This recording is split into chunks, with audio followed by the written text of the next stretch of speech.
নমস্কার, কেমন আছেন আপনারা? আশা করি আপনারা সবাই খুব ভালো আছেন আর আমিও কিন্তু বেশ ভালো আছি। পিয়াশ্রী ব্লগে আরও একটি নতুন ভিডিওর সাথে অনেক স্বাগত জানিয়ে ব্লগটি শুরু করছি। এখন ওই ঘড়ির কাঁটায় ওই আজ ৭:৩০ মতো বাজে। তো এখন থেকেই তোমাদেরকে সাথে নিয়ে ব্লগটি শুরু করছি। আর সকালবেলায় দেখো কত ফুল! ফুল দেখলে মনটা এমনি ভালো হয়ে যায় না?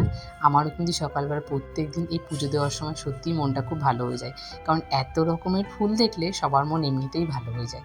আর আমি জানতাম যে সবসময় ওই শীতকালের দিকেই শিউলি ফুলটা পাওয়া যায়, কিন্তু না, সবসময় যে আমার জিনিসটা জানা যে ঠিক হবে তা কিন্তু নয়। এখনও দেখো কত শিউলি ফুল এনেছে, আর আগের তুলনায় শিউলি ফুলগুলো এখন পাপড়িগুলো ছোট ছোট, ব্যাস তফাৎ এইটুকুই। কিন্তু শিউলি ফুলটা এখন পাওয়া যাচ্ছে, বেশ ভালোও লাগছে। কিন্তু আগে শিউলি ফুলের একটা যে ভালো একটা সুগন্ধ ছিল, এখন কিন্তু সেটা আর পাওয়া যায় না।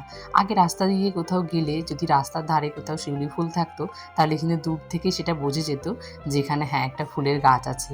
কিন্তু এখন সেভাবে যেমন কোনো কিছুতেই কোনো স্বাদ নেই, কোনো গন্ধ নেই, কোনো কিছুই মনে আগের মতো সে খুঁজে পায় না কোনো কিছু। আর আমরা যদি একটু ছোট্টবেলায় ফিরে যেতে পারতাম তাহলে মনে হয় সবার খুব ভালো হতো, কারণ ছোট্টবেলাটাকে সবাই একটু মিস করে। আমি মনে হয় আমার দিক থেকে আরও ভীষণভাবে মিস করি, কারণ ছোটোবেলাটা আমার এত ভালোভাবে কেটেছে, এখনও ভালোভাবে কাটছে, কিন্তু যখন যেমন সময় তখন তো সেভাবেই কাটে, তাই না?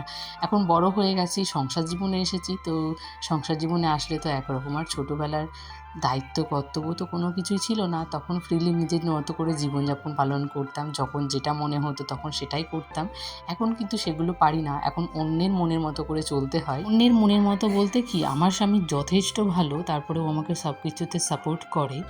আর আমি যেটা বলি সবসময় কিন্তু সেটাই হয়, কিন্তু আমার সবসময় এটা মাথায় রাখতে হয় আমি একটা বাড়ির বউ, আমি কারো স্ত্রী। আমাকে এটাই সবসময় মনে রাখতে হয় যে যখন যা মন চায় আমি তখন তাই কিন্তু করতে পারি না। দেখো, তোমাদের সাথে একটু গল্প করতে করতে কিন্তু আমার অনেক কাজ হয়ে গেছে। সকালে রান্নাবান্না খাওয়া দাওয়া সবই কমপ্লিট হয়ে গেছে, সেগুলো আর আজকে শেয়ার করলাম না, প্রতিদিনই তো রান্নাগুলো শেয়ার করি। আর এদিকে জামা কাপড় নিয়ে বসেছি। পরার পরে যে কাচার পরে যে একটা ভাঁজ করতে গেলে খুব কষ্ট হয়, মানে সত্যি কথা বলার নেই। আপাতত জামাগুলো তো বেশি গরমের জন্য ইস্তারি করতে পারছি না, তো এমনি জামাগুলো সব ভাঁজ করে রেখে দেবো। চলো, আমার আলমারি থেকে ভাঁজ ভেঙে নতুন নতুন ড্রেস পরতেও কিন্তু যেমন মায়া লাগে, তেমন কিন্তু আমার এইভাবে যে পরিষ্কার করে ভাঁজ করে সুন্দর করে রাখতে হয়, তাতেও আমার খুব কষ্ট হয়। সেই জন্য আমি সবসময় একটু ভাবনা চিন্তা করে জিনিসগুলো এলোমেলো করি, কারণ আমার সত্যি খুব কষ্ট হয় এই কাজগুলো করতে। এবার এখন পার্সেল এসেছে, পার্সেলটা নিলাম এই যে। তো এখন আনবক্সিং করে দেখবো পার্সেলটায় কী আছে, কারণ ভুলে গেছি যে কী অর্ডার করেছিলাম। আর ফোন না করেই চলে এসেছে, যেহেতু নেওয়া হয় তো এবার বাড়িটা চিনে গেছে, তাই চলে এসেছে। দেখি চলো কী আছে। এতটা পরিমাণে যে গরম পড়েছে না, এই গরমের মধ্যে কোনো কাজ করতে ভালোই লাগে না। আর ভালো লাগলেও মনে হয় কত তাড়াতাড়ি কাজগুলো শেষ করব। তো সবসময় তো ক্যামেরা নিয়ে কাজ করলে অনেকটা দেরি হয়। তো তাই তোমাদের সঙ্গে আজকে ভিডিওটা ভালোভাবে শেয়ার করতে পারলাম না। তো যতটা পারলাম ততটাই তোমাদের সঙ্গে শেয়ার করলাম। আর এদিকে দেখো আমার বিকেলবেলা এসেছে একটা পার্সেল। পার্সেল দাদাটা না আর আজকে ফোন করে আসেনি। আমি তো এসে অবাক হয়ে গেছি। মাম্মাম বাইরে দাঁড়িয়েছিল, আমাকে বলছে, "মা, গাড়ি নিয়ে একজন এসেছে।" কিন্তু আমি আর বুঝতে পারছি না যে গাড়ি নিয়ে কে এসেছে।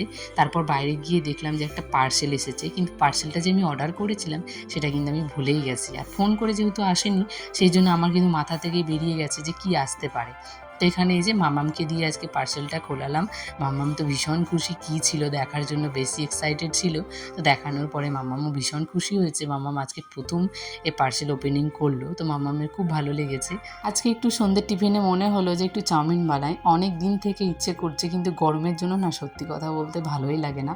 কারণ সকালবেলা রান্নাবান্না করিনি, তারপর আর মনে হয় না আর ইচ্ছে করে না রান্না করতে। বাট রাতের বেলাতে আমাকে প্রতিদিনই করতে হয়, ভাত আর একটা তরকারি রোজ করতে হয়। তো তার মাঝখানে আবার সন্ধেবেলা একটু করব, মানে কী বলো তো, সন্ধে যদি টিফিনটা বানাতে যাই তাহলে একসাথে কিন্তু রাতের খাবারটাই করে নিতে ইচ্ছে করে, কারণ মাঝখানে অফ দিয়ে এ আবার রাতের রান্না আমার না খুব বিরক্তি লাগে। তাই এবার ভাবলাম যে চলো আজকে তাহলে চাউমিনটাই বানিয়ে নিই, রাতে আর কোনো কিছু করবো না। দিনের ভাত তরকারি আরও বেশি আছে বলেই আমি আজকে চাউমিনটা বানালাম। নাহলে এই গরমের মধ্যে এখন চাউমিন বানিয়ে আবার এই রাতের রান্না, মানে সত্যি খুব কষ্টকর এত গরমের মধ্যে।